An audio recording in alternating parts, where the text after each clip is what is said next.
by no means. I mean, we lost by 21 runs or whatever the hell it was. So, there'll be better days. Some early scores in baseball today. Blue Jays up 3-0 on the Indians, bottom of the third. Mets up 8-1 again, going for a four-game sweep over the Cubs in the second inning. Tigers and Royals no score in the third inning. Angels and Red Sox no score. Reds and Nationals no score as well. Phillies and Royals no score in the first inning. It's Dave Smith, NBC Sports Radio, NBCSportsRadio.com.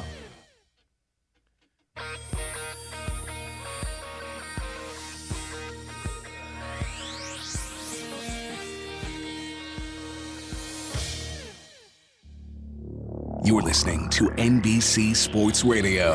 Weekends. This is the Dave Smith Show. NBC Sports Radio. Where every day is game day. You're listening to Kcaa, Loma Linda, California.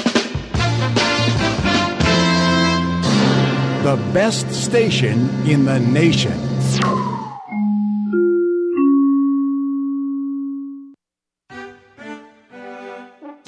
This is Joe Lyons. Riverside Municipal Airport would like now to honor the birthday of our great nation, the 4th of July. 240 years ago, a small group of men changed the course of American history. One of those men was Philip Livingston, a wealthy merchant from New York. Livingston spent most of his life in public service and helped establish King's College, now Columbia University. Though he opposed British policy and was an advocate of colonial self-government, he condemned the violent acts of some of the more radical patriots. He was sent to the Continental Congress, and though not present for the debates in June and July of 1776, he signed the Declaration and became a supporter of the American Revolution. On Independence Day, we remember Philip Livingston of New York, who signed the Declaration of Independence and became a founder of our American Republic. This Independence Day, the Riverside Municipal Airport salutes America, honoring our great nation and the men who founded her. Riverside Airport, itself a Civil Air Patrol site, works with 2 universities offering aviation degree programs, Tower Control ILS, 6 flight schools, and an A&P school. Riverside Municipal also salutes the city's own National Cemetery. Look for Riverside Municipal Airport online at riversideca.gov. Happy birthday, America. It's time for the Kcaa Community Calendar, brought to you exclusively by Learn for Life. Be sure to check out live theater performances in the Inland Empire this summer. Performances of A Chorus Line will be held at the Music Theater Riverside at the Sturgis Center. For times and tickets, go to info@musictheater.org. That's info, the @ Music Theater, spelled the English way, THEATRE.org. You can catch performances of Man of La Mancha at the California Theater. For times and tickets, call 909-885-5152. And you can catch Sleeping Beauty this summer at Junior University Musical Theater in Harris Hill Park at the Roosevelt Bowl. For times and tickets, go to junioruniversity.org. The Kcaa Community Calendar is presented exclusively by Learn for Life, where students can complete their education on a part-time basis. To find a resource center nearest you, visit Learn for Life online at learn4life.org. Kcaa. I'm sick and tired of hearing things from uptight, short-sighted, narrow-minded hypocrites. All I want is the truth. Hey everyone, welcome to the Truth Only Show here on KCAA 1050 AM, 106.5 FM. We are back with another Truth Only Show for all of you out there listeners. And we want to thank you guys for being interactive with us and sending us your emails and your questions. We've been getting them. We've been reading them. And actually send us some questions. We got a lot of good comments, and we really appreciate it. And we just wanted to thank you guys before we get started today. And if you guys wanted to be a part of the conversation, go ahead and go to truthonlyshow.com. And on there, you can find a link to our email, our Facebook page, and even past episodes that you can listen to. So go on to that website, and you can check it out, send us a question, comment, and join us on Facebook. But now, here's the host of the show, David Rodriguez. Good morning, everyone, and I want to wish you all a good and happy Independence Day celebration. Anyways, thanks again for, like Michael was saying, for all of you that communicate with us and give us your comments and your questions that you have on with us, and we really appreciate it. I want to give thanks to the people that make this show possible. Our engineer, Mr. Joe Pagano, our high-tech man, Mr. Joel Strausser, and my co-host and producer, Michael. I want to go into, let you know, in case we have any new listeners out there, I want to let you know what we're about. We're about teaching human nature. That is, in other words, that's what is your nature, all of us. I'm going to give you the two most basic concepts about your nature and two very important concepts that you should know and begin to understand about yourself. And number one is, I'm sure you've probably heard this before, but maybe we never have taken it seriously enough. Number one is, as a man thinketh, so is he. That's number one principle about your own nature. And the second one is, it is done unto you as you believe. Two very important principles about your nature. And what we're here to do is to help you to understand these principles and to help you overcome all the issues of life, issues that make your life difficult. What we're trying to do is help you bring a little bit of peace, a little more joy, a little more understanding of your experiences, the things that you are experiencing in your life. And we're also here to help you to discover your purpose in life. Or we can say, to help you find a vision for your life. Because remember, Scripture says, my people perish for lack of vision. I want you to understand, and that's what we're going to do. And the way we help you to understand these principles is by giving you the truth about yourself. And what we're doing in reality is explaining these two principles that I read for you. As a man thinketh, so is he, and it is done unto you as you believe. So true about your life, about all of our lives. Whatever it is that we dwell on, whatever it is that we focus on, it is what we produce in our lives. And my topic today is entanglements and inversions. What I mean by entanglements, I see so many people that what I mean by entanglements is that they have so many issues going on in their lives. They have health issues, relationship problems, financial problems, and they continually are always dealing with those kind of problems all the time and talking about them all the time. And when I'm listening to somebody that constantly talks about their health issues or relationship problems, I feel like their mind is all tied up. Their mind is all tied up in knots, like going in circles, just circling and circling around with the same things on their mind. And their mind just gets all entangled in these types of things. And, it's if you notice that people that do what I've just described is constantly talking about their health issues, you notice that it's like a cycle. It's like a cycle, always being sick, always something wrong. There's always something new coming on. And many of those people seem to have this false belief that as you get older, you're going to get more and more things that are wrong with you, which is a false belief. I mean, that can be proven. It is a false belief. Sure, if that is your belief, then it becomes a reality for you. In other words, our belief, to change our beliefs, about ourselves, many times we have to have a reason to want to change our beliefs about ourselves. We have to find a reason. And the reason should be that you should think about what your life is like. Are you dealing with a lot of issues that bring you down, that have you stressed out? If you are, maybe what it has to do with is what you're believing about yourself. Remember the second principle that I read to you, it is done unto you as you believe. So it sounds like when you want to change your experiences, what has to change is your beliefs. Now, you might be wondering, well, how do we do that? And what is it that we have to do?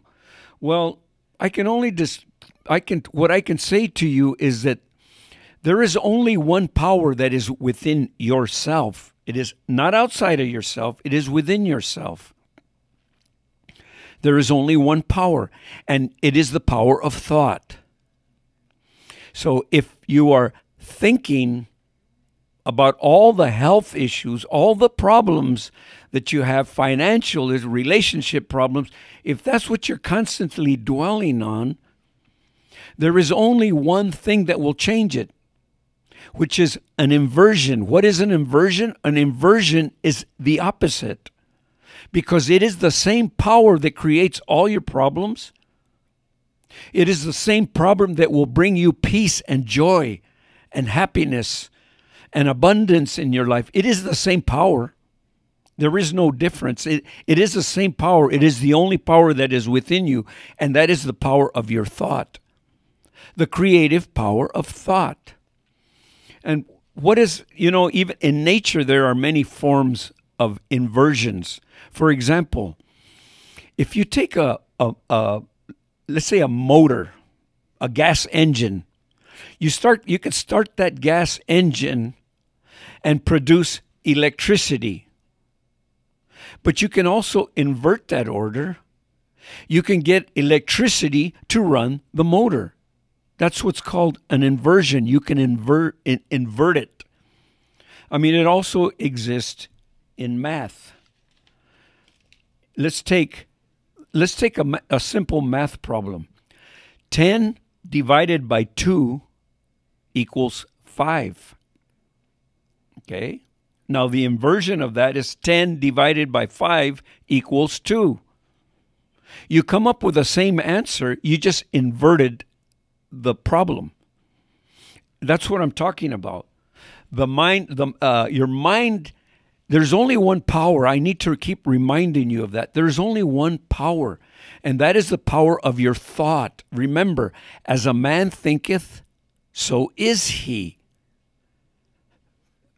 Think about that. As a man thinketh, so is he. So whatever it is that you're thinking about, it's actually a very simple principle. Whatever it is that you spend the most time thinking about, the most time dwelling on, that is who you are. That is what you are. That is what you become. Now, what happens is the more we dwell on things, issues, for example, health issues, the more we dwell on those things, they become our reality. In other words, that becomes our belief about ourselves. We believe that we're getting older now. We're going to have all these health issues because we're getting older. And when we continue to believe that our relationships aren't good, and we continue to struggle with people in our lives, we continue the same problems over and over, or financial issues. We continue to struggle financially with things. That becomes our belief about ourselves. We believe that we have to live that way. So what happens is it becomes our reality. When it becomes your reality, it sinks deep down into your subconscious. And like we talked about on other weeks, your subconscious is what produces your experiences in your life. You think it in your conscious mind, it goes into the subconscious, and your subconscious what we talked about a few weeks ago was the masculine and the feminine. The feminine is what gives life to everything. The subconscious is the feminine part of us. The subconscious is what produces everything for us. It stores it for us. It keeps it in there and presents it to us all the time, what we program it with. So it becomes our belief. The things that we dwell on the most become our belief. And then it's to us, it's our reality, which it's true. It is our reality because that is our belief. So it becomes our reality. And the things that are produced by our belief, you've heard the saying, thoughts are things. So your beliefs become your reality and produces the things that match your belief. If your belief is in limitations, well, your reality or the things that you produce are things of limitation. But as we said, and when that happens, we become all entangled in our thinking. In other words, it just keeps coming back and round and round and round, and we continue to think about it. And when we get around people, that's what we talk about. We talk about our problems. We talk about our health issues. We talk about those things, and the mind gets all entangled, all tied up, all wound up like in knots. And it's very difficult to escape when you don't understand what is happening to you. That is the problem. It's a matter of not understanding. That's what we're here to do. That's what we are here for. To teach you the truth about yourself. Your true nature. Your true nature is that you have a mind with infinite power. I mean infinite power because your mind can think anything it wants to. Your mind can think all the joy, all the peace, all the love, all the abundance that it wants to think. But you can invert that type of thinking and think about all the bad things happening to you in your life, all the negative things, all the problems that you have. You can continue to think those things, but the thing is, remember this, whichever one you choose to focus on, spend the most time thinking about, is the thing that you will produce in your life. It is what you will become. It's just a matter of one power, and you have the power to invert it, to think the negative or the affirmative. You have that power. And when you make a decision to think the good, the affirmative, you will begin to experience it. Sure, it's not something that will come on instantly. Well, no, I take that back. It's like a seed. You plant a seed in the ground, and as soon as you put that water to that seed, something begins to happen right away. The process begins right away. The only thing is you can't see it from above ground. You can't see what's happening underneath, but something is happening.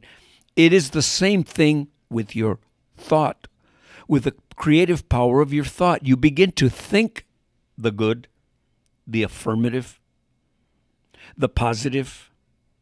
When you begin to think the thoughts of joy, peace, love, abundance, wisdom, power, when you first think it, sure, you're not going to see anything outside yourself.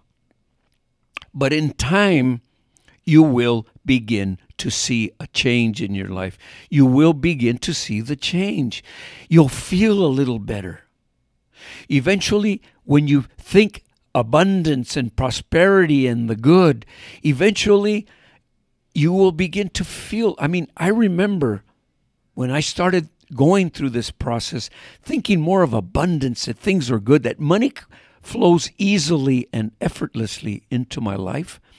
I began to notice that all of a sudden I wasn't broke anymore. I had a little more money in my pocket at the end of the week. And I didn't really quite understand it, but I began to feel it. That's what we're talking about here. Beginning to feel something different. Once you begin to feel a little more joy, a little less stress, once you begin to feel it, that should tell you that what you're doing is right, that it is working for you. But you must be persistent. You can't keep falling back. You know, falling back is like, that's doubt. That's like if you plant a seed in the ground, you water it for, let's say, 5 or 6 days or 8 days, and then all of a sudden you doubt whether anything, because you don't see anything up on top of the ground. All you see is some mud. And then you begin to doubt and you dig it up. You dig up what you planted. And when you dig it up, what do you find? You see that seed is already sprouting. It's already starting to grow. It's growing its roots already. But because you doubted it, because you couldn't see anything, you dug it up. That's what happens when you're going through this process of putting affirmative ideas, affirmative thoughts, good thoughts into your life, and then you fall back and begin to doubt it. You begin to look at your surroundings. So what I'm trying to say is, regardless of what is happening around you, regardless, it doesn't matter what it is. Just keep saying that things are good, things are great, that there is abundance in my life. I am strong, healthy. When you begin to enter those thoughts into your mind, they slowly will begin to grow. And you just keep doing this regardless of what is going on in your life. And eventually you will begin to see it. You will begin to see these things happening. Now you know it's working. Now you can continue on. Just go for it. This is the truth about yourself. That is your nature. Remember, as a man thinketh, so is he. It is done unto you as you believe. Change your belief, change your life. Don't go away. We'll be right back. We're going to take a short break, and then we're going to have a discussion on this topic.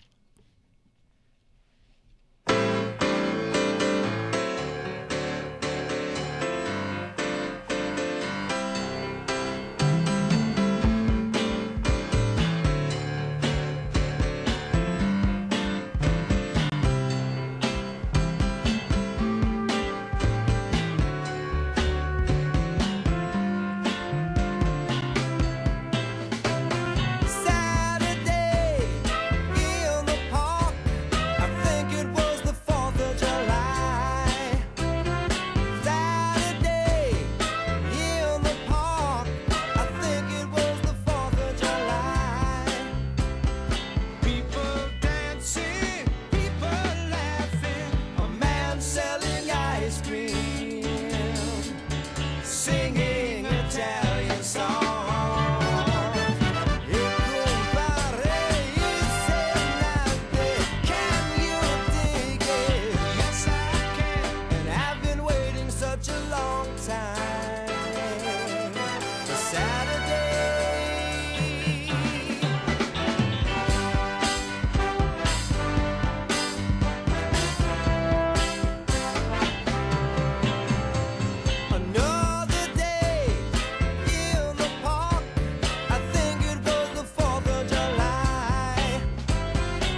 Hey everyone, welcome back. That song's called Saturday in the Park, and we played that because I think it is the 4th of July tomorrow. So A lot of people spent their Saturdays in the park. yeah. Because I know there was, which was a little unusual, they had big firework displays last night. Oh yeah. So there was a lot of people in the parks. Yeah, that's weird. Do you ever remember them not doing it on the 4th of July before? I don't remember, and I was a little surprised when I saw the firework displays last night when we went out on the balcony and watched them from our balcony. I was a little surprising. I was thinking that was going to happen on Monday. I don't remember them doing that before. That is strange. Well, I know that there's going to be more celebrations on tomorrow, the actual day, which makes more sense. But anyways, that was Chicago, in case I didn't say it. Anyways. Do you want to remind them about... what's that? Our Facebook. Yeah, you can go to truthonlyshow.com and check out our Facebook page and email and some past episodes on there. We're back. We're going to talk about entanglement and inversions. Okay, let's break that down, because what is the entanglement you're talking about? The entanglements, what I'm talking about is if we are creatures of habit is what we are. So, we develop different habits, and we have all kinds of habits, and I mean, we have habits like, you get up in the morning and you shower, you wash up, you get ready, you go down and you make a cup of coffee, or you go out and buy your coffee. We usually develop those as we get older. We get into routines that are just habits. We have a lot of different habits. But what we're talking about here is the habits of thinking, because we're also creatures of habit. And a lot of times what happens to many, many people is they get into the habit of thinking about all their problems, all the negativity going on in their lives, all the health issues, and they're constantly thinking about those things. And it's just like a cycle. It just goes round and round and round in a circle, and we continue to think more of the same, and we continue to experience the same the same types of things over and over and over, and we get entangled, and it's like if we're all tied up in knots and we can't escape our habits of thinking, our mental habits. That's what I meant by entanglements. Okay. Now, you were talking about inversions. Why were you talking about inversions? What's the inverting? Well, the inversion is when I mentioned earlier, for those of you that joined us latest, an inversion, like in math, for example, you take 10 divided by 5 equals 2. And then you take 10 divided by 2 equals 5. It's just an inversion. It's just, the mind has the power to do the same thing. The human mind has the power to do the same thing. In other words, you can continue to think about all the negativity and all the things going on in your life. The inversion of that is thinking the opposite, because you can do that. You can think the total opposite of negativity, of problems, of health issues. You can think the opposite of that. I mean, it's like good and bad, the up, down, the one end of the stick, the other end of the stick, but with the mind, you can, instead of thinking all the negative issues, all the problems, you can think the opposite, the inversion of it, the opposite, which is good, abundance, peace, joy, love. You can think the opposite. It's the inversion of it, because you can. I wouldn't even be saying this if you could. I wouldn't even be talking. I wouldn't be sitting here talking about any of this if you couldn't do that. But you can do that. Everybody can do that. I mean, if you're out there listening right now to my voice, think about it. Think about what you dwell on the most. You can take a moment and think the total opposite, and that is regardless of what you're actually experiencing. So what I'm really saying is, getting you to understand a little bit more of cause and effect. The effect is all the things that you're experiencing in your life, all the things around you, the limitations, the health issues. Those are the effects. The cause, those are the exterior things around you, but they are controlled by the cause. And what is the cause? The cause is the interior, the thought process, the mental, the spiritual thoughts that you have, the things that you think about are the cause. And what is outside of you is the effect. You can change it. You can think the opposite of what you've been thinking about if you don't like what you're experiencing.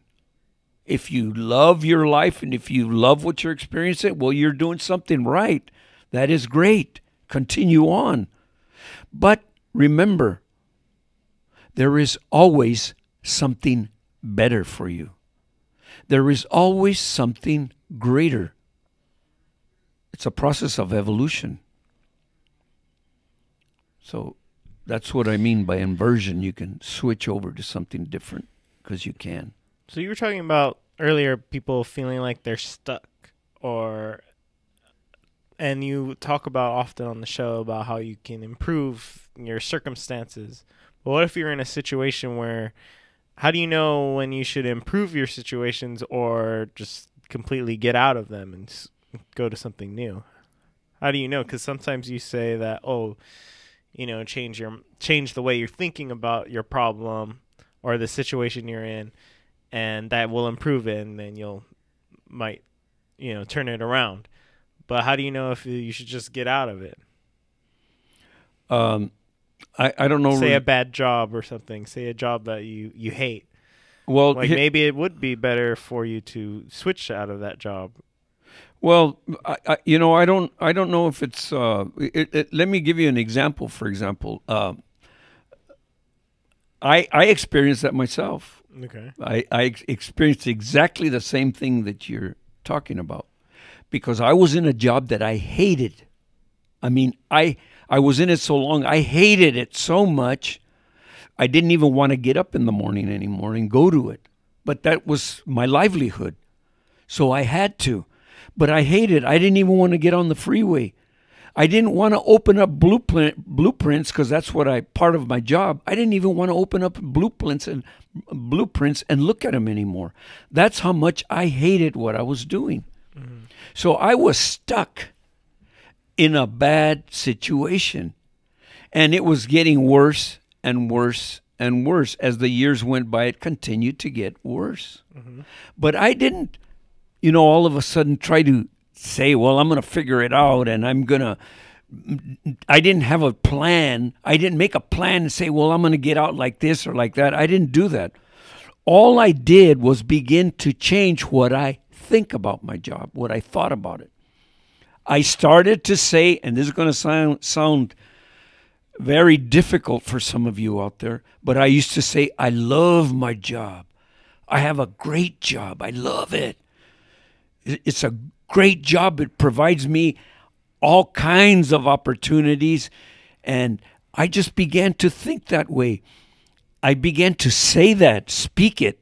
Remember, everything was created by the word. So I began to speak my word towards my job. I said everything was great. So I began to say that every day. And you know how difficult that was? I think some of you can understand how difficult that is when you hate your job. You might hate your boss or the people that you work with.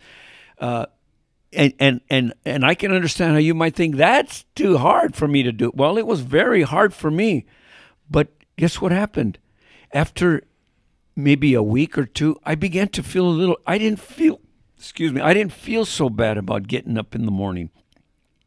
I didn't feel so bad about getting on the freeway anymore. I started to feel a little better about it. And as time went by, I actually used to feel like I was broke all the time. And in time, I began to feel, like I said earlier, like by the end of the week, I had a little more money in my pocket. I'm not even going to begin to try to explain to you how it works, but that's what happens. And as time went on, I started enjoying myself. And as when I began to enjoy myself, abundance started coming into my life. I mean, real abundance.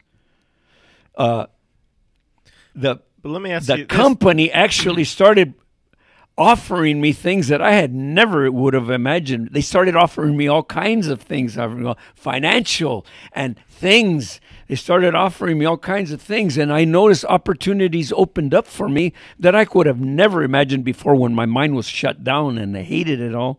And as time went on, I noticed I created to me, many people say, you have a perfect job, an ideal job. Perfectly ideal. Well, it turned out perfectly ideal because slowly it turned into a job where I was basically in charge of what I did. Nobody ever questioned me.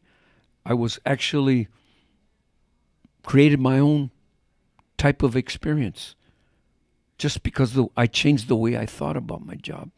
So if you're out there and you want to change things, there are all kinds of opportunities in any job. I don't care what it is. You can move right up the ladder, and you'll probably move yourself out of that job to something greater. That's what will happen to you. Oh, because that's what I was going to ask you. Because, like, what if? I mean, is there ever a time where those feelings of not being happy with the job is assigned to leave the job instead of, stick with it, or no? Well, or how do you know? Yeah. Well, how do you know? One thing very, very easy. If you don't like where you are, and you want something better, the way to create it is actually very simple. By thinking the good, looking for the good about the job. Just say, I love my job. It's great. It provides me many, many good things. Just begin to say that, many opportunities. And what you're doing in reality is you're opening your mind. When you're thinking the negative, the mind is shut down. I mean, it is completely closed down. It cannot see anything. It is closed. It is shut down. It is like, I think about it like the lens on the camera. You know, when the lens shut down, when a lot of light comes in and it just closes off. That's what happens to the mind. But when the light, when you open up the lens, it begins to see a whole lot more. The lens just open up. That's what happens with your mind. The mind opens up and it begins to see things that it couldn't see before. That's what begins to happen when you begin to think the affirmative. Don't bother trying to figure out how to get out of your job. Just open the mind to greater things. That's all. And let the mind guide you. Let this power that we talk about here on the show guide you. It will guide you to things you could have never imagined before in your life. So just start thinking more positive and you might see new opportunities coming up. Yeah, but that positive is a good thing. A lot of people say, well, you got to think positive.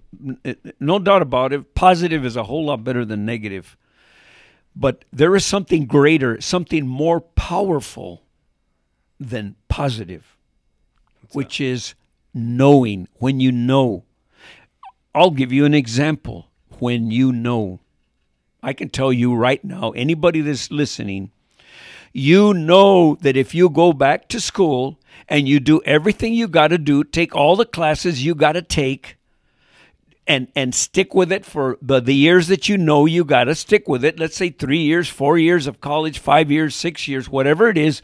You know for a fact if you want to be a doctor, I don't care what it is you want to become, you know for a fact that if you stick to it and you do the work and you don't quit, you don't give up, one day you will be a doctor. You know that you'll be one.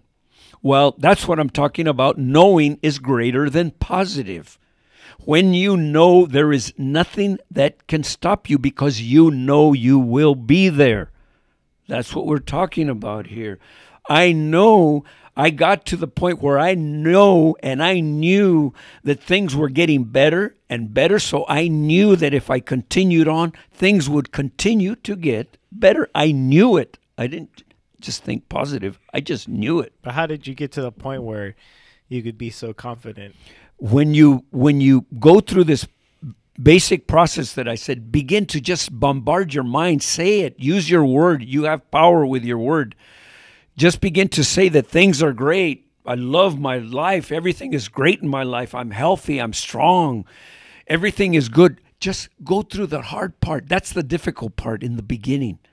But just continue on. And once you begin to feel a difference, now you know that it's working. So now you know that if you continue on, things will get better.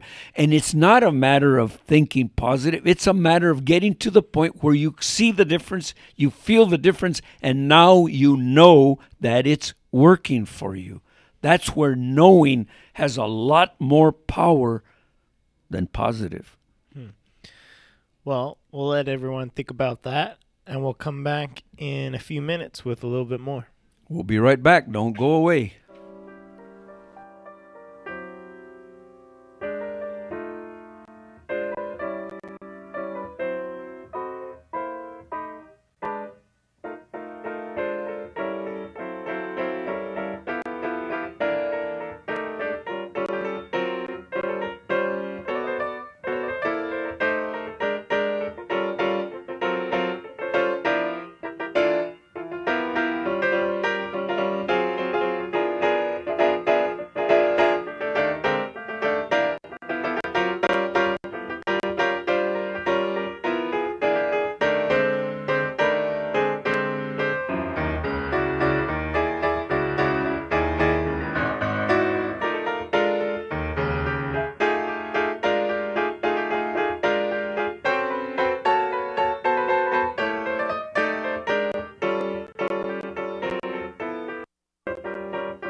As I was walking down the street one day, a man came up to me and asked me what the time was that was on my watch. Yeah, I said, does anybody really know what time it is? Does anybody really care? If so, I can't imagine why. We've all got time enough to cry. And I was walking down the street one day. A pretty lady looked at me and said her diamond watch had stopped cold dead. And I said, does anybody really know what time it is? Does anybody really care? If so, I can't imagine why. We've all got time enough to cry. And I was walking down the street one day, people running everywhere, being pushed and shoved by people trying to beat the clock. Oh, I just don't know. I don't know. And I said, yes, I said, does anybody really know what time it is? Does anybody really care? If so, I can't imagine why. We've all got time enough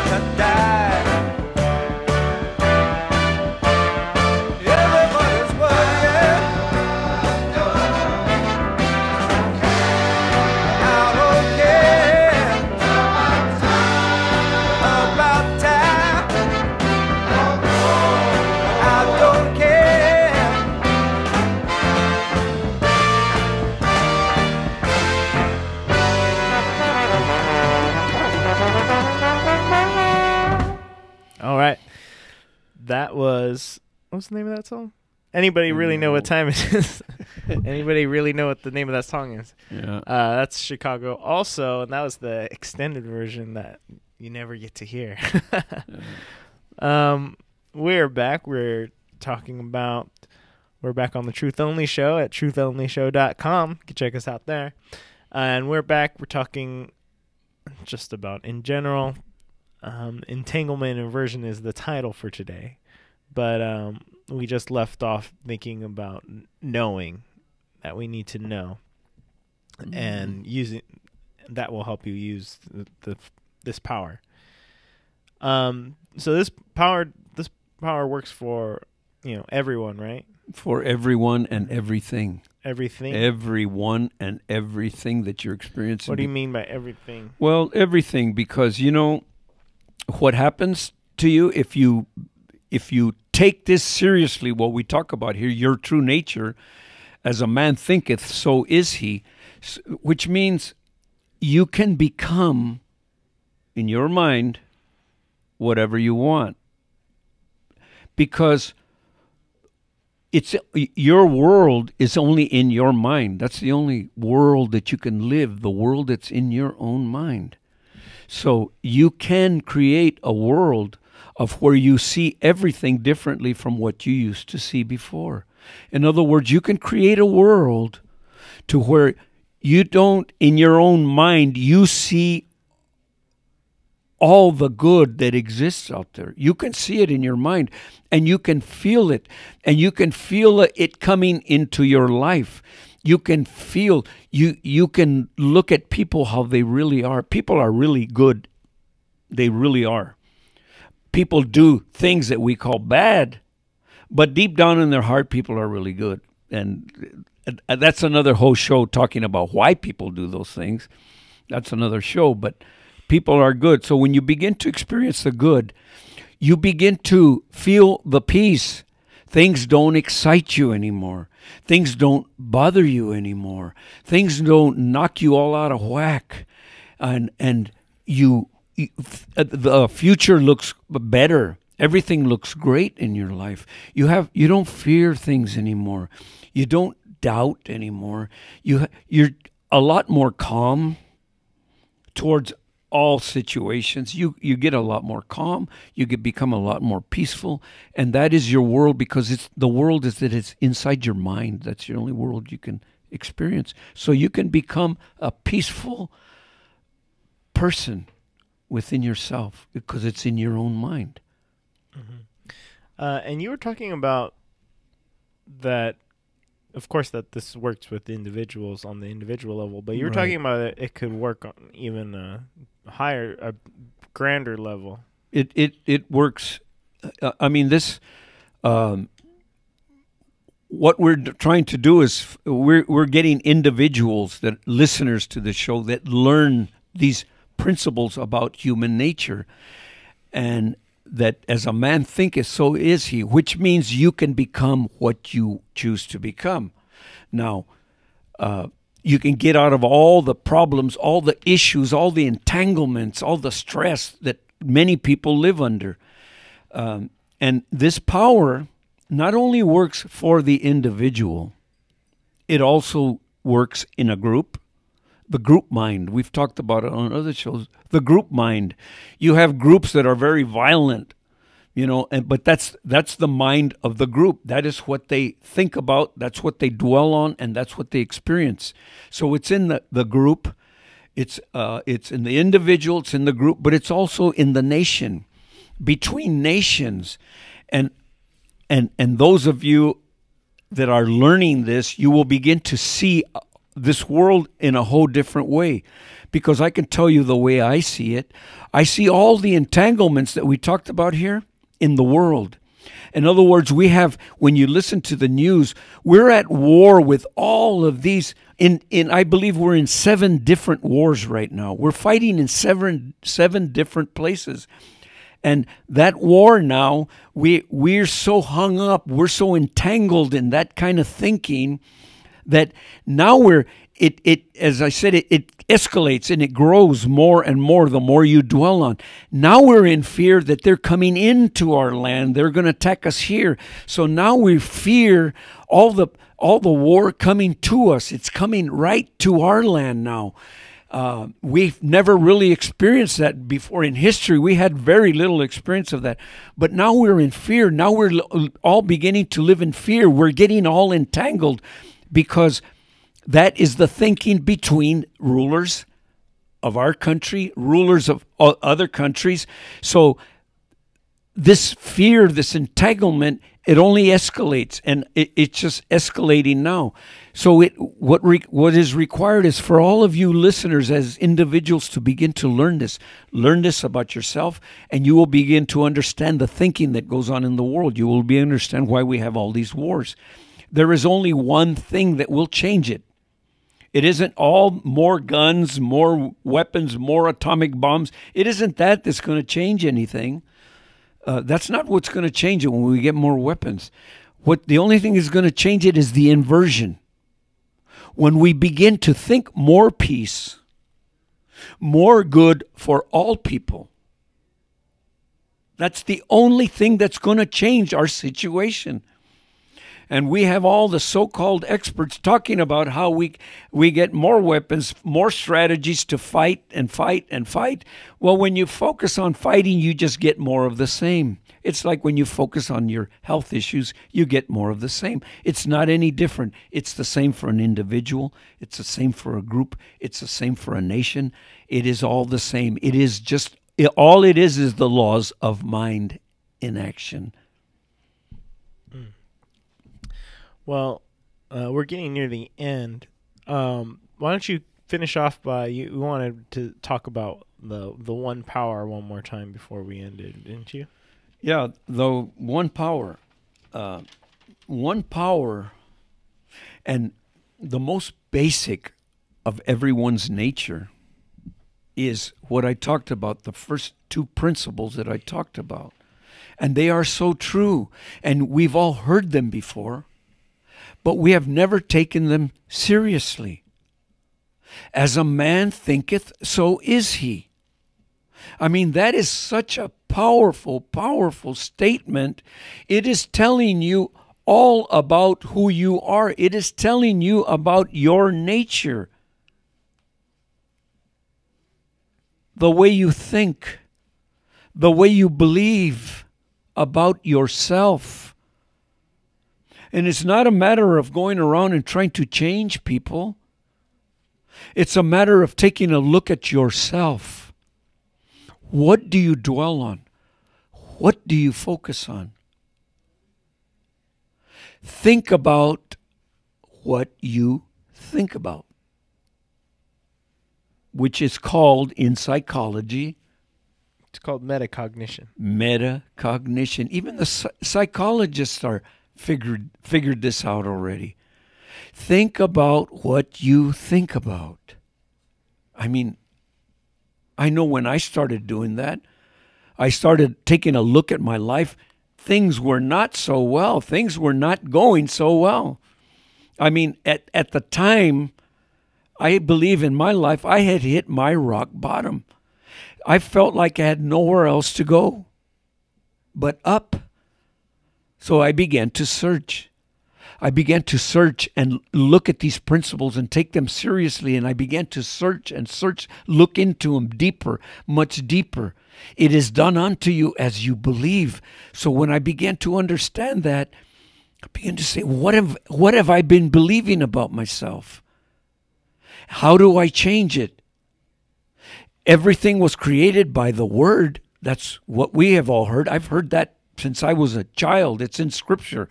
There wasn't anything that was made without the Word. So I started taking it seriously, started saying, I'm going to begin to speak the good into my life. I'm going to use my Word to change my experiences. And it is true. That is your nature. That is the power that you have within you to use your Word in whatever direction you want to go in your life. So thanks again for sending us your thoughts and comments. We really appreciate it. And, of course, if you wanted to write in, too, you can go to truthonlyshow.com, and you can find our email, truthonlyshow@gmail.com. You can find our Facebook page. You can find past episodes, and it's all there. All right. All right. See you next week. Remember, you're listening to the David Paul Band. You're listening to one of the original songs. And I recommend you go to davidpaulmusic.com, check out their calendar for a wonderful night of entertainment, because they're all over the Inland Empire, Orange County, Los Angeles County, and they'll be in your area one of these nights, and you'll really have a great time. We'll see you next week.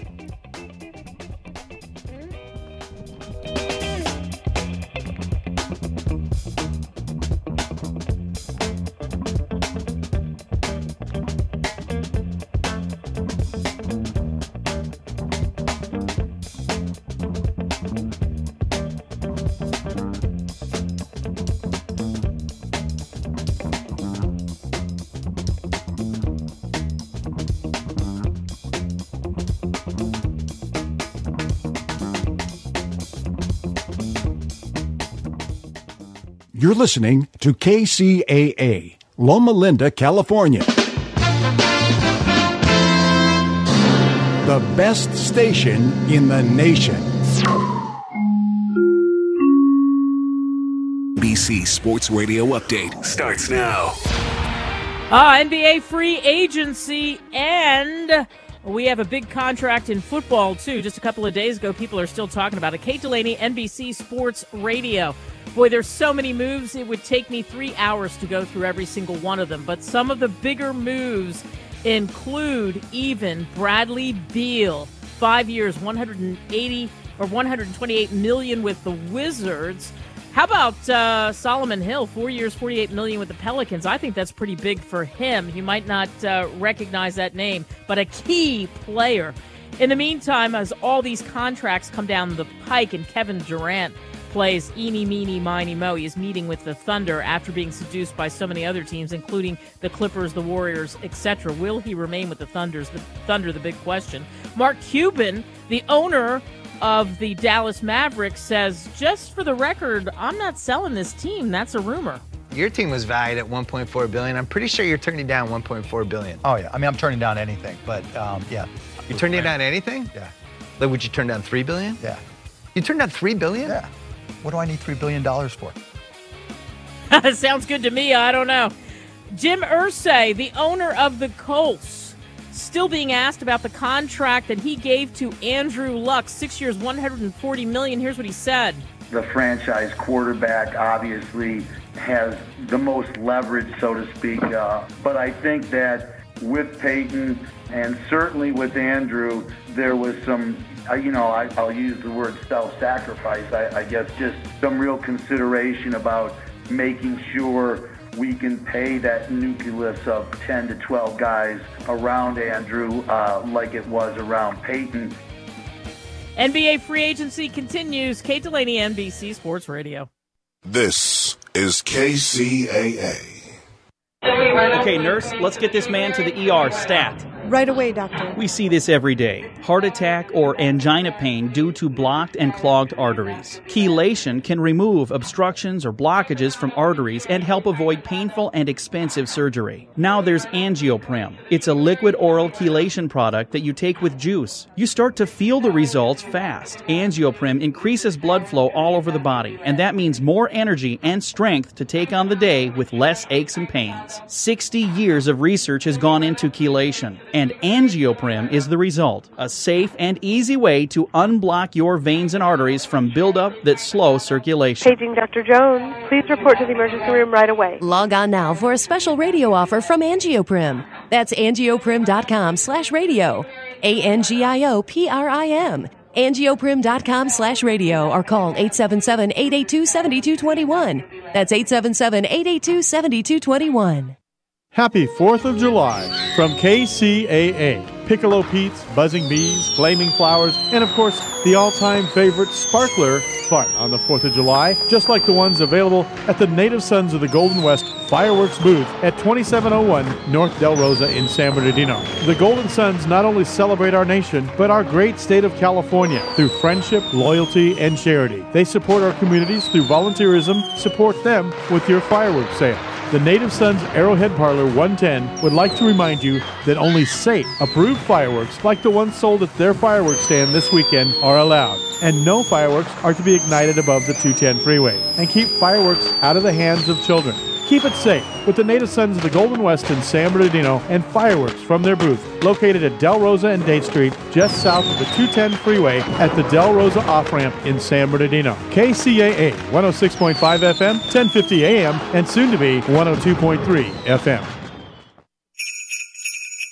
Mark, why the jingle bells? Christmas is 5 to 6 months away. Oh, but not for the children of Loma Linda University Children's Hospital. They're having Christmas in July. Brought to you by the Sons of the American Legion Squadron 155 and proudly sponsored by KCAA. See, some of these kids are undergoing treatment and they've been bedridden for weeks. Many are terminally ill.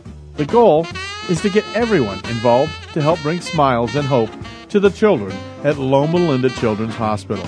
Wow, sounds awesome. How can I help? It is awesome. And you can call 909-227-4849 to find out how to join in the fun and in the giving. 909-227-4849. That's 909-227-4849. It's the 9th annual Christmas in July motorcycle run and car show, Sunday, July 17th from 9 to noon. Brought to you by the Sons of the American Legion Squadron 155 and proudly sponsored by KCAA. I'm Dr. Anthony Lazarowitz, and this is Climate Connections. For artist Mary Iverson, the stroke of her paintbrush is a form of environmental activism. More than 15 years ago, she was looking for a quiet place to paint and set up her easel next to the Seattle harbor. She began painting pictures of the ships and shipping containers she saw in the port. And I started looking at the shipping container cranes and getting drawn to those and just more and more fascinated by the colors and the shapes. Iverson realized that these shipping containers represented a huge volume of goods being moved, and she began to consider the end result of all that consumption. Things are really cheap, and then we buy them and use them and then put them in the landfill. Disturbed by the amount of resources and energy wasted by our throwaway society, Iverson began exploring it in her work, using the shipping container as an abstract symbol of waste. Today, her art depicts the brightly colored containers in pristine landscapes. She shows them far away from the Seattle harbor, in national parks, next to glaciers, and even on the Great Wall of China. By juxtaposing shipping containers against places we value and want to protect, Iverson's art asks people to consider the consequences of consumerism. Climate Connections is produced by the Yale Center for Environmental Communication. Learn more at yaleclimateconnections.org. Did you know that every dollar you put into a piece of real estate makes you money 5 ways? Cash flow, money in your pocket each month. Equity capture, the thousands of dollars you create when you have the right team and buy the right property using the right map. Appreciation, real estate doubles in value about every 10 years. Equity buildup, renters pay down your mortgage each month. And finally, the tax advantage. We pay almost no taxes on our cash flow and capital gains. These are the 5 ways we make money in real estate, which is why real estate accounts for more millionaires in the world today than any other investment vehicle. You should have some real estate in your portfolio. To learn how, attend one of our free workshops. Call 1-866-971-8970 or go to getmymapnow.com and register for the next available workshop. That's 866-971-8970 or getmymapnow.com.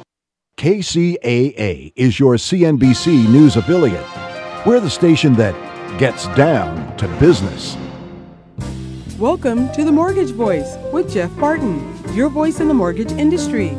Each week on this program, Jeff and his guests share their expertise, personal anecdotes, and the latest industry news to keep you in the loop. Now, to provide you with insight and help you navigate the consistently changing world of real estate lending, here is your host for the Mortgage Voice, Jeff Barton.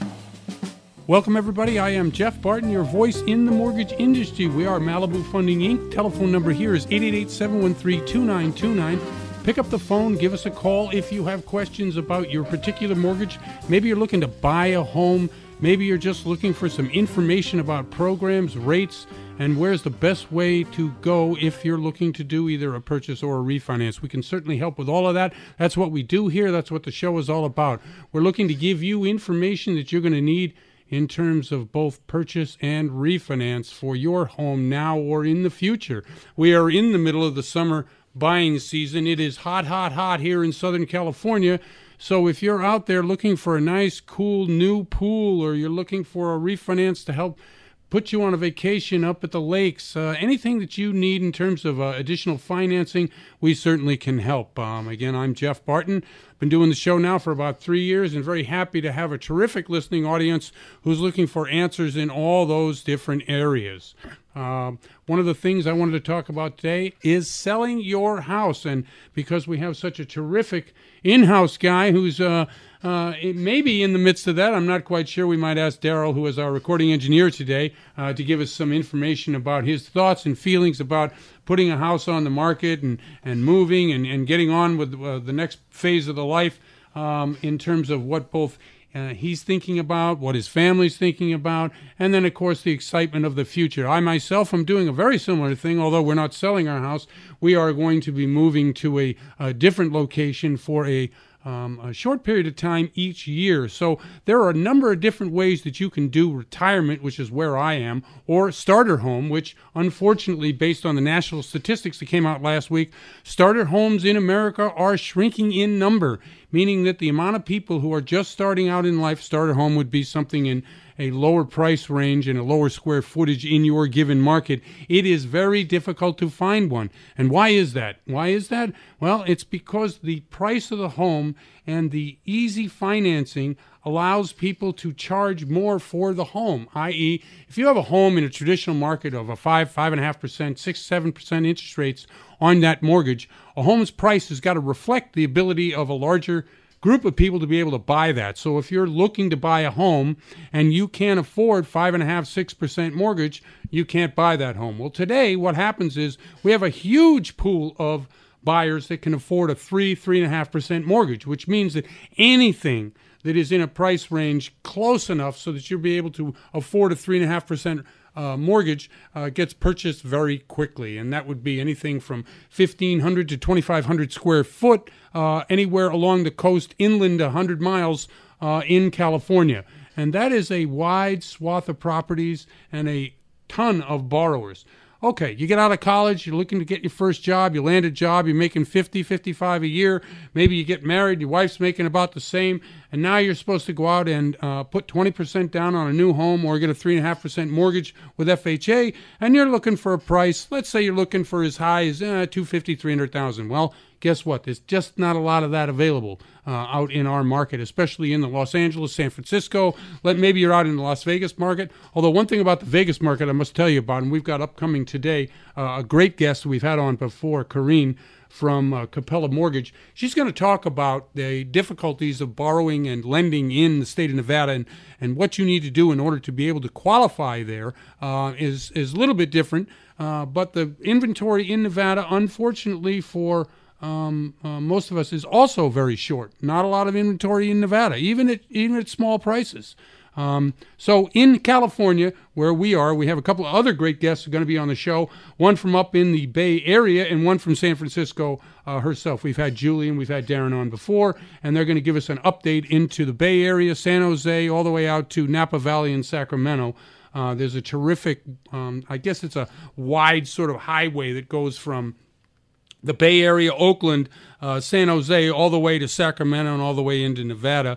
And that group of homes and the people who are out there borrowing are serviced by a couple of great people for us. and we're happy to have him back on the show today. Also, we're going to have for you today a guy in the secondary market, somebody who supplies money to me, i.e., how do we lend you money? How does anybody lend you money? Where does the money come from, and why it's so important that these avenues of money is available to small lenders like Malibu Funding in order to keep the liquidity in the market, i.e., you don't want all the control of all the liquidity in the market to be with the large banks. That was one of the problems with Too Big to Fail back in 2007, 2008, is that in those circumstances where very few people control all the lending power, that means that they can never fail. They can never go out of business, even if they're doing bad business practices. Back in that time, in 2007, when Countrywide was still one of the largest lenders in the United States, they would not do a mortgage unless they made at least 5 points origination. Now, that doesn't count the money they make when they sell the loan. So they could be making 5 to 7, 8 points. And Mr. Motolo, who did a terrific job in building that company, got lured into, or his company, when he left, got lured into the subprime area, and some of the loans that they were making were not smart, was eventually purchased by Bank of America, as everyone knows, and that has been one of the problems with the Bank of America in terms of dealing with people who have mortgages that were Countrywide mortgages. So let's, if I may, Daryl, bring you in and just ask you a couple of questions about moving, about your home, and about your feelings first and foremost about making a move in your retirement years. Well, first of all, it's a 2-story home. It's on a sizable piece of property for Ventura, and I'm going to be 60 in 2 days, and my wife is in her mid-50s, and we just can't keep up like we used to with the landscaping and all of that, nor can we afford to.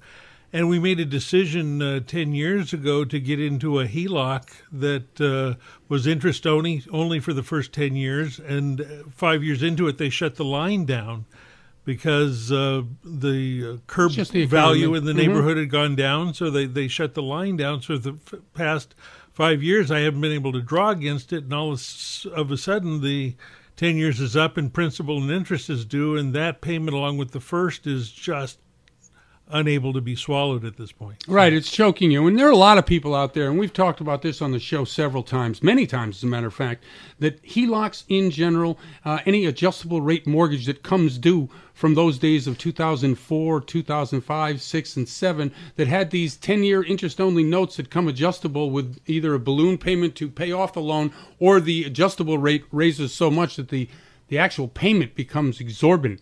And believe it or not, in some pockets of the country, and in some areas worse than others, like I said, certainly in Las Vegas, Nevada, down in Florida, up in Michigan, some places in Utah, the homes are still very much underwater. A lot of them are. And in Daryl's case, the house is not underwater, but the payments, because of the sticker shock, once your 10-year IO becomes due, is exorbitant, and you just can't handle the payment, right? Absolutely. Okay, very good. And so it's time to downscale anyway. Yeah, it's okay. Yeah, the property's worth, you'll make some money out of it. And so feelings on moving, or is it just another step? It's devastating to think about how much stuff that we have accumulated over the past 15 years.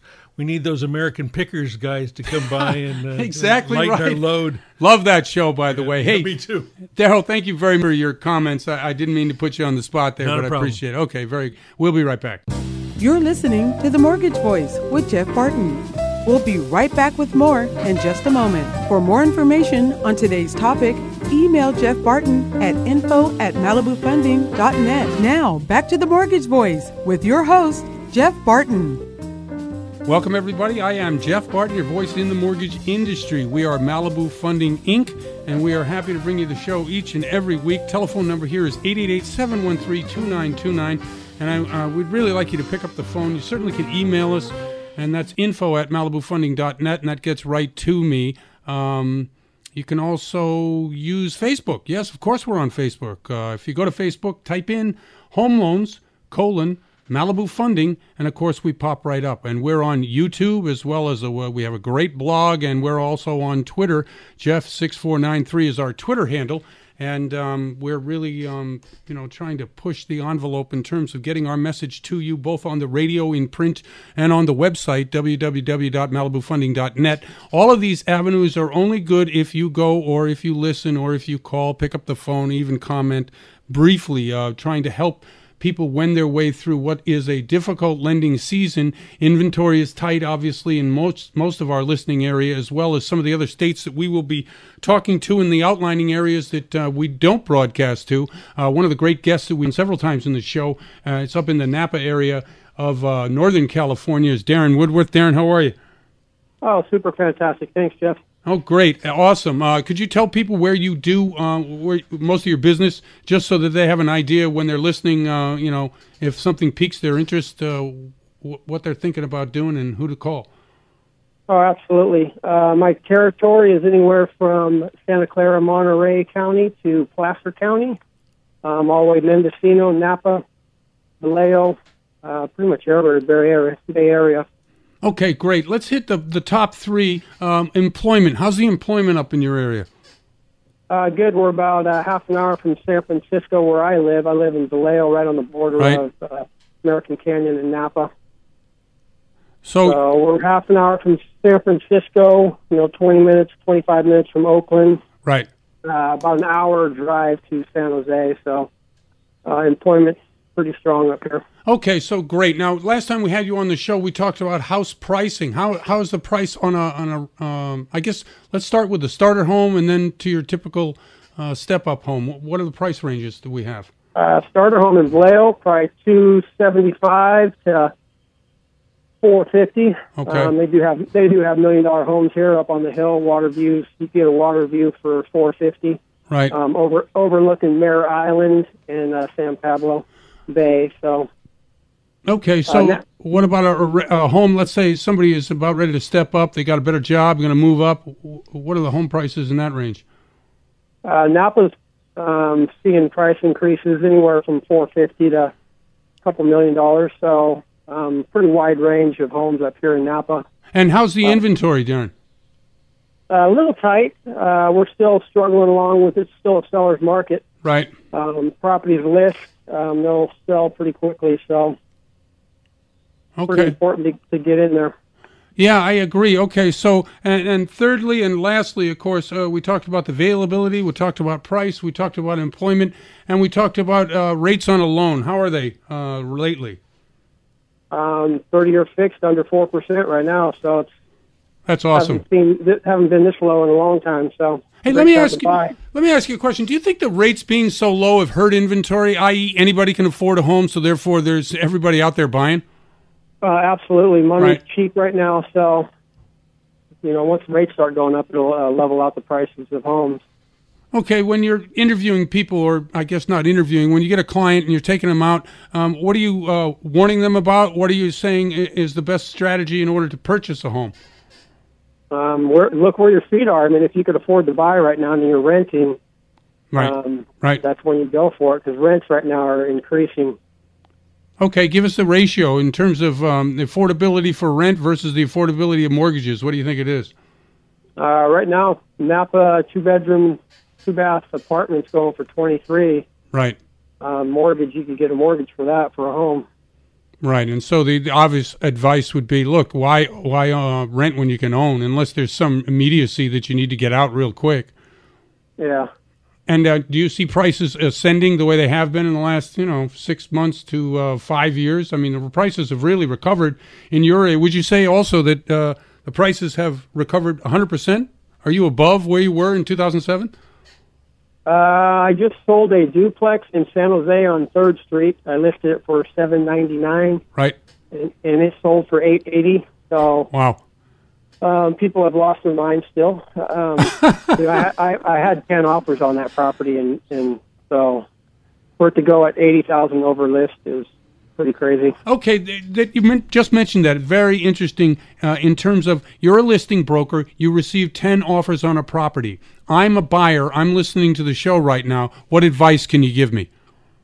Get out there and get with a realtor that's going to work hard for you, because it's hard to get in contract right now. I just got into contract on another home in Dunnigan, a listing that popped up. So it's a 3-bedroom, 2-bath home, a manufactured home. It's $100,000, $99,000. Right. Like you say, it's hard to get in. Do buyers need to do? Are there special, codes or passwords that they need to have in order to get the home, or is there some secret, ring that they have to buy? I mean, what's the strategy when a buyer is coming in the door to ensure that they get that house? Best thing to do is do a DU underwriter approval, so desktop underwrite approval. Right. That's pretty much when you give all your information, credit score, tax returns, bank statements, pay stubs. Right. And you get an upfront approval from an underwriter. That's pretty solid. When you send in an offer with a DU approval, you're pretty solid. Right, and Malibu does that, right? Malibu Funding can handle that in terms of the DU underwriting? Absolutely. Okay, very good. So, Darren, give us your phone number in case people are listening to the show thinking, hey, those prices are pretty affordable, and I'm relocating. My number is 408-425-7845. All right, very good. Are you going to get any time off this summer? Where's a good vacation spot? I guess every place up there is a good vacation spot. You know what? I was in Vegas. I went to see Elton John last month, and everybody I bumped into in Vegas from all over the world knew where Napa was. I'm like, wow. Yeah. Well, you know what? It's funny you say that because I've been to Napa, and it's absolutely beautiful. I love the area. I love the... It's desolate, but at the same time, you feel like you can get to places you need to. You can eat. You can spend in a luxury place. I really like it up there myself.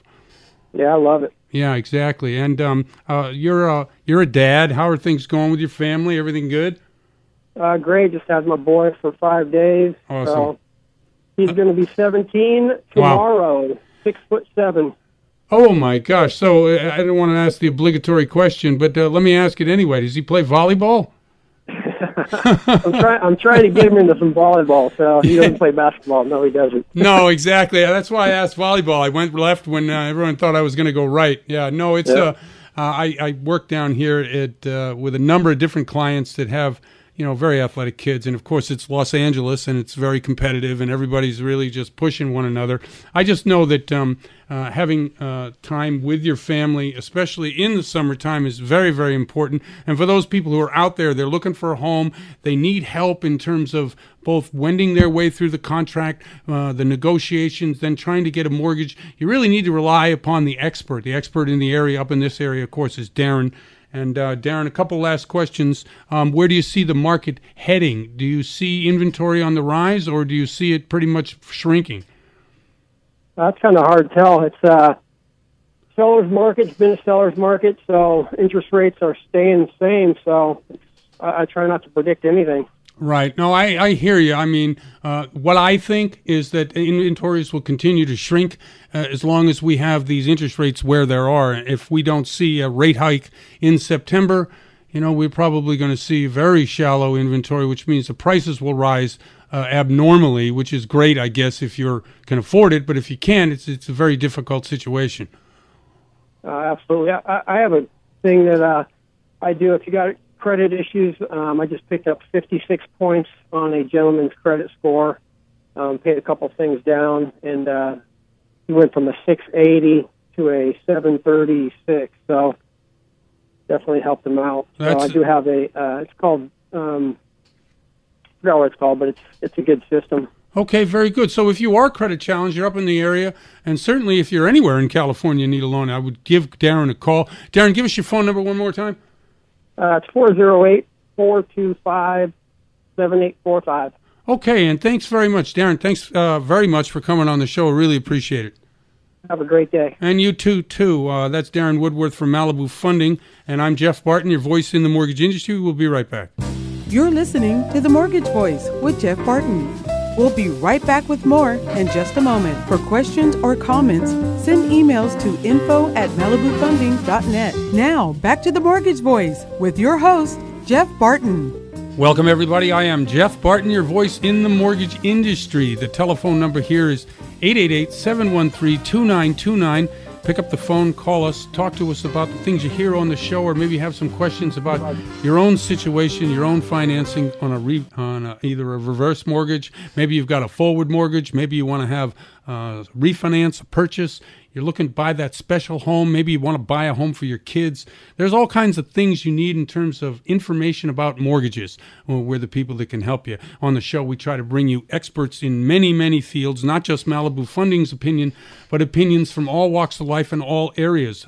Today, we're going to tour both Nevada and Northern California. You're listening to KCAA Loma Linda at 106.5 FM, K293CF Moreno Valley. In the Napa Valley area as well as San Francisco. And we're happy once again to have on the show with us Julie Peisner. Julie from San Francisco. Julie, how are you? I'm well, thank you. Hey, Julie, could you just quickly shout out the name of the company that you work for out there, so if anyone's up there and they recognize the sign, they can understand your expertise? It's Paragon Real Estate. Right, Paragon, of course. And you've given us great updates in the San Francisco city market for a number of years now, and I really appreciate you coming on. Okay, let's go to the top three. One, how's employment up in the Bay Area? Smoking, right? Yeah, the market right now is interesting, and it's actually kind of shifting right now. Okay.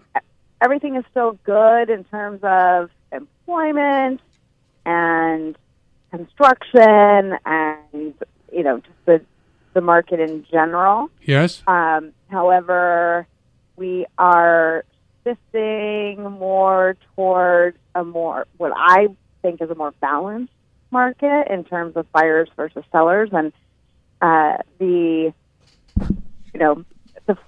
frenzy that we had last spring, it is definitely not the same this spring. So, there are still multiple offers and cash and everything, but it's less common on regular basis and more like case by case basis. Okay, let's investigate. Let's dig down, drill down, as they say in our business, as to some of the reasons why that you're seeing these trends in your market. As you know, San Francisco has led the real estate market out of the recession. Are you saying it's cooling to the point where we're looking at an ebbing tide here? I think it depends on what market segment you're looking at. Okay. And that's what I always, when I get in front of clients, it really depends on what you're looking at. There's a lot more inventory in what we call the luxury condo, which is $1.5 million and up, or even $1 million plus. There's been a lot of new construction, and so all of that hit the market around the same time because, as you know, developers will start building when they get construction loans. Right. Right. So there's a lot more of that kind of luxury type of inventory, high amenity buildings, and so when you're a buyer in that market has a lot more term, then prices tend to sort of be more negotiable. But if you're looking, let's say, in the single-family home market under $1 million, that market's still on fire. Oh, so sure. Is there a market? I thought they were all bought up. Jeez, yeah, I didn't realize. That's why it's on fire. Right. So you snap them right up. But, again, it all comes down to no matter where you are and what the market's like, depends on location and how you price it. But if you price it right, there's going to be a buyer for it. Okay, fine. Give us some areas of San Francisco proper that are, I guess, available would be a best term. Not necessarily a good deal or a bad deal, but there are properties available. Exactly, and that's the thing is, it's not necessarily a bargain by any stretch, but there's quite a bit of inventory in the southern part of the city. Right. South of Market, South Beach, Mission Bay, all those places that are very easily accessible to Silicon Valley. Right. But they aren't necessarily great bargains, but it's new construction, high amenity buildings, right. doorman, pools, gyms, all that great stuff that people working and they just want a turnkey place. Now, so there's definitely more of that to choose from. In deciding where to live, I'm a guy that has just moved to town. I have a wife, a couple kids. I'm making really good money in Silicon Valley, which I'm sure they have seen both a downturn in what they used to call terrific money and now what it is today. But I'm making pretty good money. Mm-hmm. Where do you think I should begin to search? Now, when you talk to your clients, what do you ask them? How much can you afford? Or do you say, are you pre-approved, or is this all cash? Where do you start with these people, or me? Yeah, I mean, you do want. I start with kind of a mixture of what they're looking for, and obviously you have to figure out what you can afford, because that's going to, make a big decision on where you focus in the market. Of course. But I would say, if you're fairly well-to-do, want to look on the south side of town, Noe Valley, and so that's where inventory is still tight and expensive, especially for family homes. If you're more of, you haven't reached that point in your life where, you've got the wife and the kids, maybe you just have the wife or maybe one kid, right? Then that area I was just talking about, South Market, South Beach, Mission Bay, is great. I mean, they just literally Kcaa, a brand new children's playground, super easy access to the freeway and Peninsula, Silicon Valley, all those areas. And a lot of people love new construction. There are some people that want that traditional old San Francisco, Victorian flat, whatever. Then, we go to the older parts of town, but the new construction inventory is good. And when there's more inventory, then you have more abilities to negotiate, whether it's, Yes, they have more flexibility as buyers, right? Yeah. A year ago, it was just like, all right, well, how much more do I have to pay? Right, exactly. What's the number? Where do I have to hit? How many contingencies can I have? Any, please? Or none. Or none. That's what I mean. None? Okay, I guess that's what it is. Okay, that sounds really interesting. Julie, give people your telephone number if they're looking in the San Francisco, in the Bay Area. They're probably going to need a great realtor. Why don't you give out your number? 415-823-0824. Okay, and that's with Paragon Realty up in San Francisco. She's been gracious enough for the past couple of years to come on the show and give us a highlight reel of what's going on in the Bay Area. Let's see. So how's your family? How are the kids? How are you dealing with working and having the kids home for the summer? So they don't have summers off. Oh, so they're in school now? Preschool year-round. However, my son will be going to kindergarten in August, so I'm now navigating the kind of crazy San Francisco Unified School District, which is a bit different from, what people would probably think is, because it's a lottery-based system and you don't just go to the school necessarily in your neighborhood. So if you, especially for, buyers with families or about to have families. Thank you for, sharing a little bit about yourself personally, because I know the listening audience, a lot of my listening audience are working parents, mothers, fathers, who are out there earning a living, as well as trying to, figure out where to put their kids in school and how to pick them up. And all that stuff is really, a benefit. And certainly, because you're in the middle of it, you can empathize terrifically. I can. Yes, you can.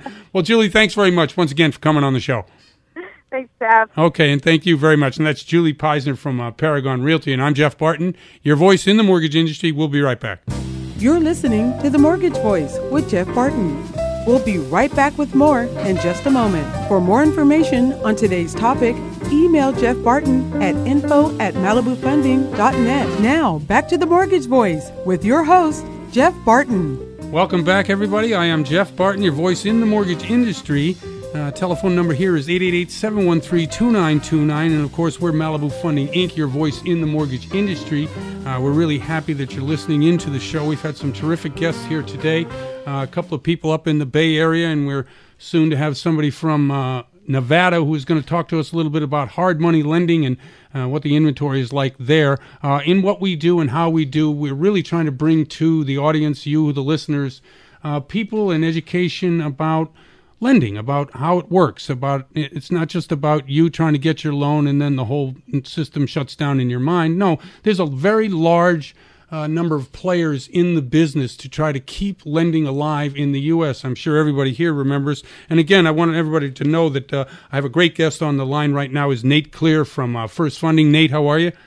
I'm doing well, Jeff. Thank you. Great. Thank you very much. And as I was saying, back in 2007, 2008, when mortgage lending froze and nobody was lending money and nobody could get a loan, it kind of killed the housing market. And we're just now coming out of that real recessionary period.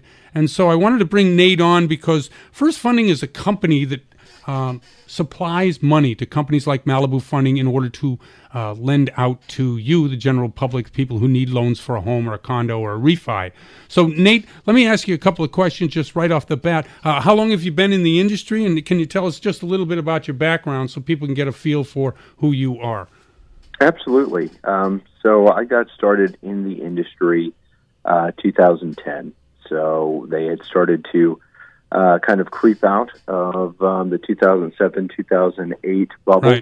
Right. And it was a very large refinance market. I graduated from college in 2011, and so warehouse lending and mortgage banking has been my entire professional career. What do you think is the major, problem in our business in terms of getting money from where it is to where it's needed, i.e. through you, to me, to the customer to make loans? What's a major obstacle today? I would say that currently, increased regulation has definitely slowed the process from the borrower being able to obtain a loan all the way through even lenders such as Malibu Funding and being able to get the files underwritten, to request funds, to allow the timing requirements to take place in order for that loan to even close.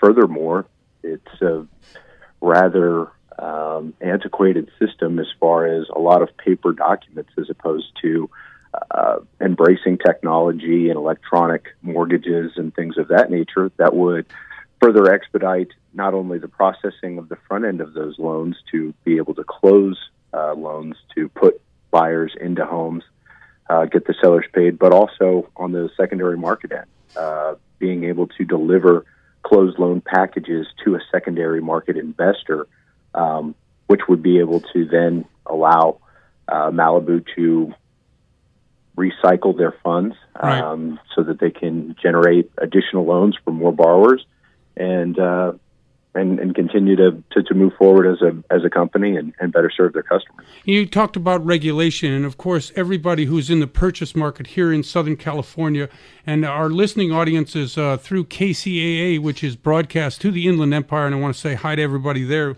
with Fred and everybody that works at the company. They do a terrific job over 3 different towers to broadcast our signal to the Inland Empire all the way to Palm Springs to L.A., Orange County, up into north of L.A. County, north Inland Empire.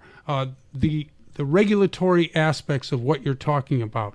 Why is the regulation the way it is? Obviously to give secure loans, but I would say that the loans that we've been delivering for the past 4 or 5 years are pretty strong. And the figures I see in terms of default rates and everything else from 90-day lates, NODs, are pretty much back to where they were prior to the crash.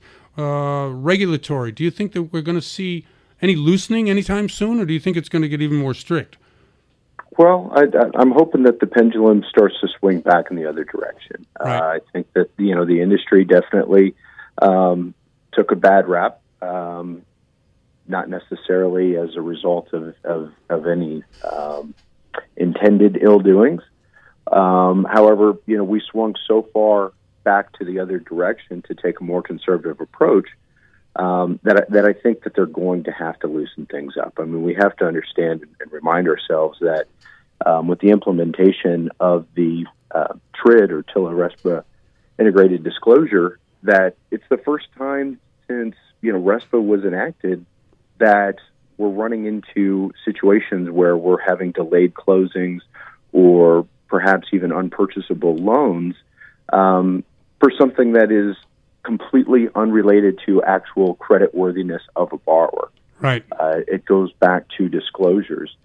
So I think in order to probably better serve the consumer, there's going to have to be a certain level of relaxation as far as that regulation is concerned. And as I'm sure, Malibu is experiencing, much like with first funding, we're seeing delays in, freeing up that liquidity from a warehouse lender standpoint as a result of essential clerical errors on disclosure forms, in no way, shape, or form harming the borrower in any way.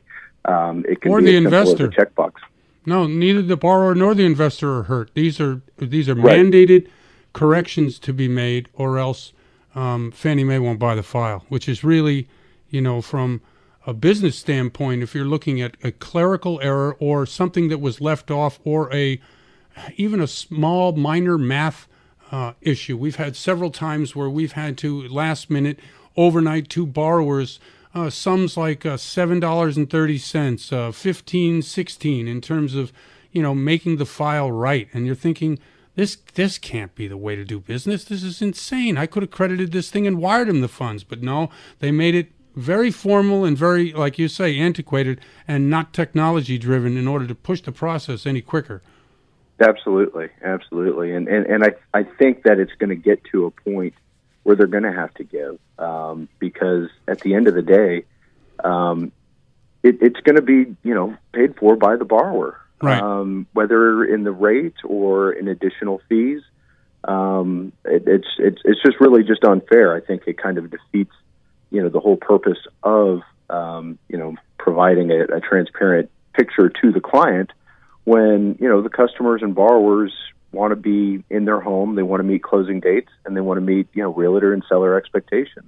Availability of funds. I wanted to ask you just before we end our brief time here, and I appreciate you coming on the show. Is there a lot of money out there for lending currently? I mean, non-governmental money, other than, let's say borrowing it from one of the big five banks or direct from the Treasury. Is there any extra money out there? I mean, to me, there is. I just wanted your opinion since you're in that end of the business. Absolutely. I mean, there's definitely tons of money still out of there, right, as far as, liquidity is concerned. And there's, a pretty big, fight to the bottom, with as far as deploying those dollars. Right. So yeah, I do think that there's plenty of cash out there for people to go out there and get their mortgages. Okay, so this whole thing about Brexit or the election, or it's all sort of window dressing when it comes to real business lending money. There's plenty of cash and probably will be for the near future. I think we're all pretty excited to see where the 10-year T-bill is today. Oh, what was it? I think we're at 1.48. Okay. So that's a new 5-year low. I know. Is now I'm one of these people that believes we should be raising interest rates. I don't know where you come in on that, because I just think that at some point the private sector has to come into the market more prevalently, and they won't do it if they're just giving the money away. Right, and I agree, and I think a lot of the experimentation that we've seen overseas as far as negative interest rates, right, is absolutely ridiculous. It hasn't worked. That's the problem. Look at Japan. Yeah, look at some of the countries in Europe. It just doesn't work. Right. I mean, if you're giving money away, chances are you're still not going to make any money. Right. Absolutely. I know. Okay, so what's on the agenda for the next 6 months in terms of rates? What your company is doing, and how is your company doing? Well, our company's doing very well. Right now we're seeing month over month of company best in terms of funding. Awesome. Funding nearly $500 million a month. Wow. Good month. So we're expecting, with interest rates dropping once again, a whole new slew of refinances coming through the pipe, and in markets all over the United States, purchases are up. Builder sentiment's positive, and it looks like we're going to have an awesome summer. I know that we're focusing on working with Fannie and trying to figure out a best way to execute a true electronic mortgage, which we'd love to be able to roll out with secondary market investors and lenders like Malibu. Hey, Nate, I really appreciate you coming on the show and educating both myself and the listeners as to what First Funding does, what your job is, and how that helps borrowers get more loans to purchase something or to get a refi. Absolutely. Hey, I'm happy to be on the show. Thanks yes, for the thank you. opportunity. No, thanks. Let's do it again sometime. And I'm Jeff Barton, your voice in the mortgage industry. We'll be right back. You're listening to The Mortgage Voice with Jeff Barton.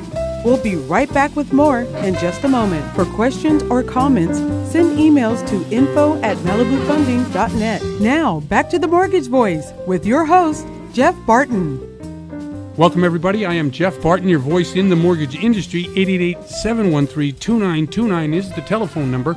If you want to see our website, it's www.malibufunding.net. And, of course, you can reach us by email, info@malibufunding.net. And we answer every and all inquiries about loans, about questions about your mortgage, about where you want to live and how you're going to afford it. We can help you in many, many different areas. If you go to the website, we have 40 different loan officers there. We work in 6-7 different states. One of the places that we do not lend money, but I am so happy and grateful to have people from Nevada on the show to tell us it's kind of our brother or sister state that gets a lot of buyers from California. This is Corrine Corden from Kcaa Mortgage. Corrine, how are you? Hey, Jeff, I'm pretty good. How are you? I'm pretty good, except stumbling over your name. I don't know why I did that, but, it happens sometimes. I think I got caught with a bug in my throat. I don't know what it was. Well, in the end, you said it correctly, so that's all that counts. That is all that counts. And, again, thanks very much for coming on the show. Okay, I wanted to bring you on the show. You had some exciting news about something called Home Bid, which is, I guess, in direct competition with the company Auction.com, correct? Sort of, yes. I mean, the full name of the website is homebidlasvegas.com. So we're only in competition in Las Vegas. Okay. And we just started out, but we already have, 12 properties on the website. About 6 of them are for wholesale deals. 6 of them have been renovated and are for sale. A couple have been listed on MLS, but the majority are not listed on MLS.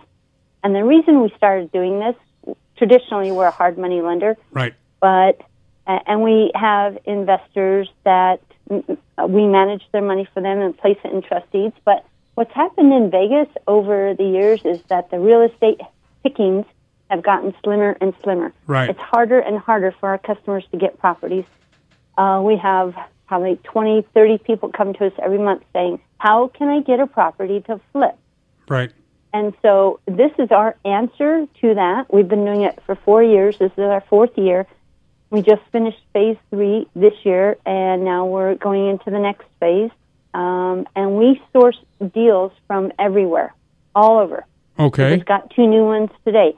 We buy them below market. We put them on the website so that investors can go to the website and reserve or bid or buy them straight out at wholesale. Owner-occupants have the option of saying, hey, I want that house. I like the area it's in. I hate the interior because usually the interiors are all torn up. Right. And we will renovate it. Or they can get an FHA 203K loan or a Fannie Mae renovation loan or a hard money loan and do it themselves. So we give them the option, sort of putting it back in, control back into their hands and making it easier for the ordinary guy to get real estate. Now, this process, okay, there's a lot to this, right? First of all, what's the website so people can go to it and see properties? It's homebidlasvegas.com. Okay. And you have to register, which is real easy, your name, your password, and your username, and then you can get right into the site and view the properties. It's still being worked on a little bit, so some of the numbers don't have dollar signs in front of them, et cetera. But what you'll see is a buy now price on every property, buy now. Okay. Or you can bid. So if it's a finished, renovated property and you want to get into the bidding process and hopefully win that to live in or to use as a rental property or something, you'll notice the renovated properties are absolutely gorgeous. We don't skimp. If it needs a new air conditioner, it gets it. New roof, it gets it. Almost all get new flooring, new kitchens, new bathrooms. They're beautiful. We use oil-rubbed bronze fixtures and finishes and brushed nickel. And we pick out things that are really, really beautiful. So you have that option, or you can just buy it wholesale. For example, I just wired money on 3 today, so I'm going to own 3 more by the end of the day. any investor can come in and use the buy now price and send in a bid. So to send in a bid, you just click on the website where it says click here to make offer, fill in the information. It comes to me, say, I want to buy that. That's a wholesale deal. I want to get that. I want to renovate it myself. And we'll close escrow in a couple of weeks. And if you need financing, hard money, well, we'll give that to you. And if you have all cash, well, that's fine too. Okay, I'm a buyer and I'm looking for a property. How am I to be made sure that the price that I'm getting is a comparable price or a good price compared to the property selling in the neighborhood? Well, a couple of things. We always have Zillow to Right. rely upon. We have comps. So in every documents folder, we have the full set of comps, the prelim, all of those documents. But mostly, I think people, when they're buying, know common sense. One thing when you're buying for a rental property, I always recommend always buy something under $200,000 if you expect cash flow on rents in Las Vegas. Right. Not the same in California, but in Las Vegas, if you really want a cash flow, buy something under $150,000 because for the average guy, the highest rent they're going to pay is $1,500. Period. So you put $150,000 in. That's your cash in. You're going to get 1,500 times 12. That's going to be minus taxes, minus insurance, etc. But you go much higher than that on a purchase price, and that $1,500 rent isn't going to go as far. And in Las Vegas, there's still a lot of properties that you can get for under $150,000. On our website right now, I have, I think, probably 6 right around 100 to 120. And I think I have a couple under 100,000, and then all the renovated ones range anywhere from 145,000 up to 300,000. We do put the after repair value on the website also, and that's we get that number. Our computer goes through a calculation, pulls everything off MLS, looks at the average price per square foot, the highest price per square foot, the average square footage for the neighborhood, and comes up with a number. We call that the after repair value. So far, every property that we have listed for sale in MLS has appraised at the number we've listed it at. Okay. So the protection then is obviously you're professionals, you know what you're doing, and you're not looking to take somebody to the cleaners here, which is anybody who's looking at any of these sites always thinks to themselves, hey, is this a really good deal or is this just appear to be a good deal? And what you're saying is not only is it verifiable, but the ones that you've sent into the MLS have all been verified by their appraisals. So that's a pretty good indication of the value on the site. So what happens here to the commission, or there is no commission? So is that how people are saving money? There is no commission. That's how we help save money, which in turn helps the buyer save money. But that does not mean that if you have a realtor and your realtor knows about the website and comes on there and says, hey, Corrine, I need a commission paid, we pay up to a 2% commission if a realtor refers their buyer to the website or makes the offer on behalf of the buyer. Well, that's very fair. And in terms of you doing most of the work, I guess that's also a pretty good deal. Obviously, disclosures and other things that need to happen with that representation is because of whatever the realtor needs to do. But you don't you don't subscribe to that, so you're just a principal selling. Right. They need to do the paperwork and all the disclosures, and for that they get paid the 2%. But it really does make it easy. If we're out there sourcing deals from every place we can in Las Vegas, and here's the other thing. This is the thing that, as a hard money lender, this always bugs me. When you go to the auction, the real auction downtown on the courthouse steps, which is actually Nevada Trust Deed Services, Nevada Legal News here in Las Vegas, you have to have, what? All 10%. Cashier's checks. All of them. Yeah. You got to go down there with $500,000 in cashier's checks with different denominations.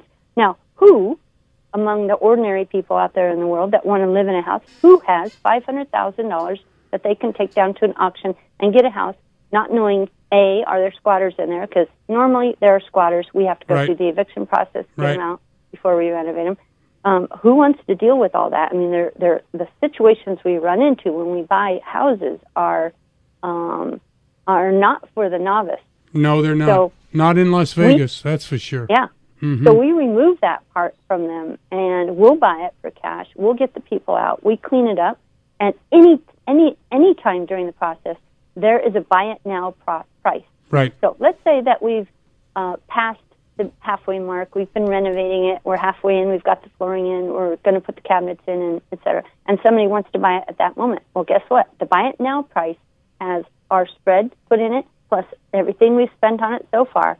And that buy it now price is still better than what you can get for the market. So if you know how to do cabinets and put in sinks and right. If you're and everything, right, I agree. There you go.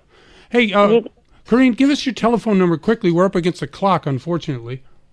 I'm going to give you my cell phone, 702-271-9185. Okay, and if you're out there listening to what we've just been talking about, Corinne, who is in Las Vegas right now, she works for Kcaa Mortgage and operates the website, which you can buy great houses at a discount price or at a finished price. Please give her a call. Corinne, thank you very much for coming on the show once again. It's been terrific. Jeff, thank you again. Okay. I love the opportunity. No, I'm really happy you did. Thanks very much. And I'm Jeff Barton, your voice in the mortgage industry, and we'll see you next time. You're listening to The Mortgage Voice with Jeff Barton. For more on today's topic, visit www.malibufunding.net.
Sports Radio Update starts now. We got baseball and NBA free agency. Let's jump to baseball first. Terry Collins, the manager of the Mets, hoping to make it a clean sweep after winning 3. Here's what he had to say before the game today. I mean, you can believe, you can compete, but then when you go out and do it, it means a lot. You know, the confidence that it sends throughout the clubhouse, you know, you can't